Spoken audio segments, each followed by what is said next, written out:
जी।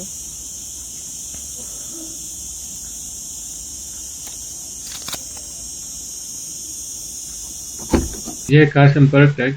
इसको अपनी गाड़ी के आगे विंडस्क्रीन के अंदर लगा लीजिए। वाटरप्रूफ होता है और सिक्योर होता है। किसी को भी आपकी गाड़ी से समस्या है तो बेसिकली आपको कॉल कर सकता है बिना आपका नंबर जाने। इसके अंदर एनएफसी होता है, तो फ़ोन को सिर्फ इस पर टच करना है। इस तरीके से टच करेंगे आपके फ़ोन में ऑप्शन खुल जाएगा।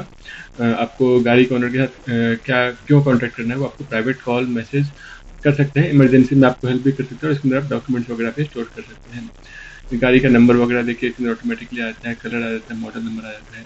और इसको आप कैमरा से भी स्कैन कर सकते हैं। देखिए कैमरा से स्कैन किया, सेम पेज ओपन हो जाता है जिसके अंदर आप गाड़ी के ओनर को कॉल और मैसेज कर सकते हैं। इसके अंदर प्राइवेट कॉल का ऑप्शन होता है। बेसिकली आपका नंबर जो है सामने वाले के पास नहीं जाता है। देखिए फिर से टच करके दिखाता हूँ मैं। एनएफसी जैसे आपने फ़ोन पे टच किया, फ़ोन के अंदर एनएफसी की वजह से ओपन हो जाता है। एंड उनके आप गाड़ी के ओनर को कॉल और मैसेज कर सकते हैं। नंबर मास्क होता है, व्हाट्सएप एसएमएस भी जाता है उनके पास और इमरजेंसी में भी आपको हेल्प किया जा सकता है।